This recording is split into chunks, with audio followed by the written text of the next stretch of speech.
વાવથરા જિલ્લામાં સ્થાનિક સ્વરાજ્યની ચૂંટણી નજીક આવતા રાજકીય માહોલ દિવસે ને દિવસે ગરમાતો જઈ રહ્યો છે. ભાજપ અને કોંગ્રેસ વચ્ચે આક્ષેપ પ્રતિ આક્ષેપની રાજનીતિ વધુ તીવ્ર બની રહી છે, જેના કારણે સમગ્ર જિલ્લામાં તંગ પરિસ્થિતિ ઊભી થઈ છે. ભાજપ જિલ્લા મહામંત્રી કમલેશ આચાર્ય દ્વારા કોંગ્રેસ જિલ્લા પ્રમુખ ગુલાબસિંહ રાજપૂતના પરિવાર પર વ્યાજખોરી અને જમીન કબજાના ગંભીર આક્ષેપો કરવામાં આવ્યો છે.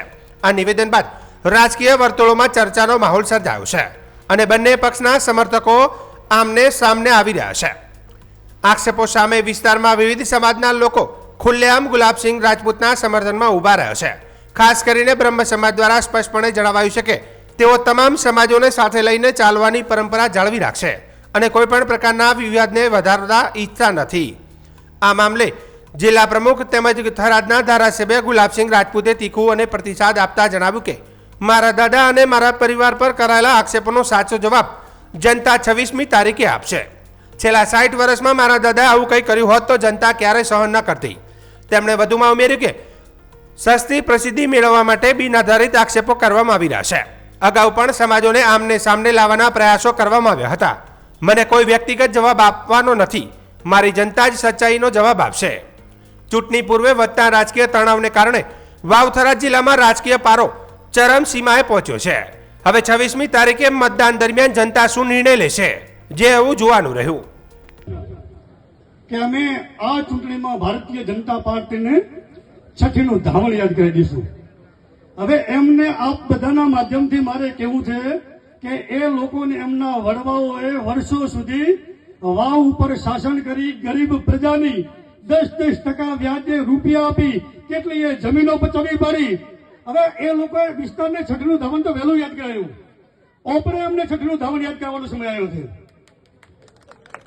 એટલે આપ બધાને બે હાથ જોડીને નમ્ર વિનંતી કરું છું કે આવનારી ચૂંટણીમાં 26 તારીખે ભારતીય જનતા પાર્ટીના ઉમેદવાર કમલના નિશાન ઉપર જંગી બહુમતીથી મતદાન કરી અને એ લોકોને એવો જવાબ આપો કે એમના પુરખાઓને ખબર પડે કે નાના આ મોટી સમાજ સામે પડવાથી શું પરિણામ મળે છે.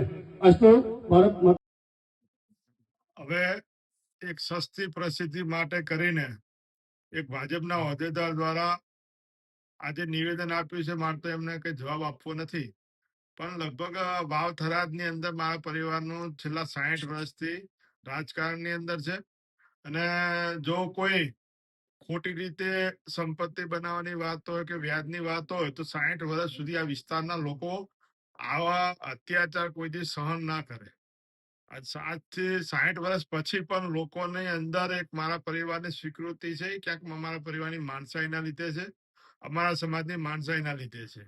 બાકી જાણે જોઈને સમાજો વચ્ચે વર્ગ વિગ્રહ કરવાની કોશિશ કરવામાં આવી રહી છે.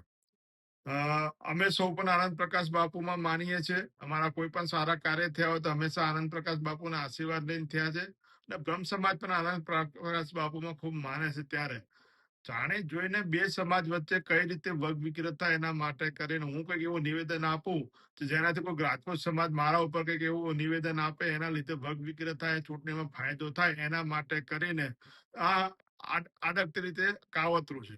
આ ભાઈએ હું પેટા ચૂંટણી લડતો ત્યારે પણ આવું જ કાવતરું ઘડવાની કોશિશ કરી હતી કે હું રાજપૂત સમાજના છોકરાઓ જોડે માથાકૂટ કરો, એ મને મારે અને ઠાકોર સમાજ વિડીયો બનાવીને એનો વાયરલ કરે. પણ હું તો ઠાકોર સમાજને અભિનંદન આપું કે ના પણ ચૂંટણી અમે અમારી રીતે લડશું, આવામાં તરકટ કરવા નથી. એટલે છેલ્લા 2 વર્ષથી કઈ રીતે સમાજો વચ્ચે વેરઝેર ઉભું થાય એના માટે પ્રયત્ન કરે છે. બ્રહ્મ સમાજ પણ ખૂબ સમજુ સમાજ છે, રાજપૂત સમાજ પણ ખૂબ સમજુ સમાજ છે. પણ આ ભાજપનો હોદ્દેદાર છે, એ મહત્વની વાત છે કે ભાજપના હોદ્દેદારે ભાજપની મિટિંગમાં જયારે આ નિવેદન આપ્યું છે ત્યારે હું તો કહું વાવ થરાદના લોકોને એટલી જ વિનંતી કરું છું કે મારા પરિવારે આ વિસ્તારની અંદર ખંતથી લોકોની સેવા કરી છે.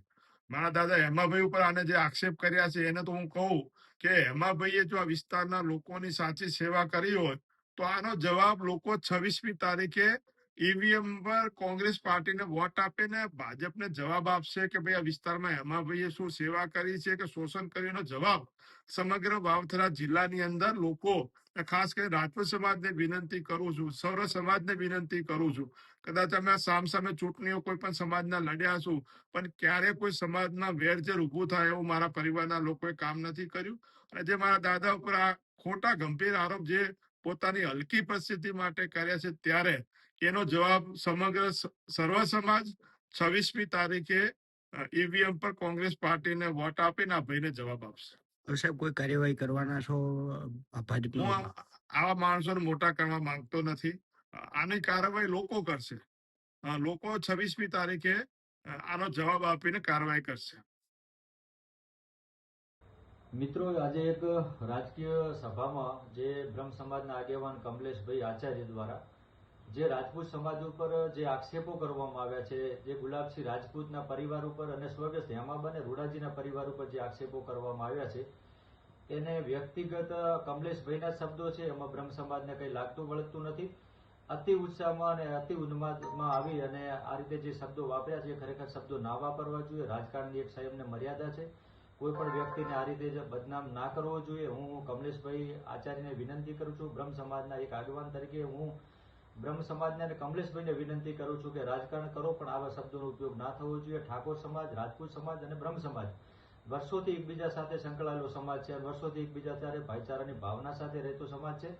હું કમલેશભાઈ આચાર્યને વિનંતી કરું છું, બ્રહ્મ સમાજના આગેવાન તરીકે વિનંતી કરું છું કે આવા શબ્દો પોતાના પાછા ખેંચવા જોઈએ.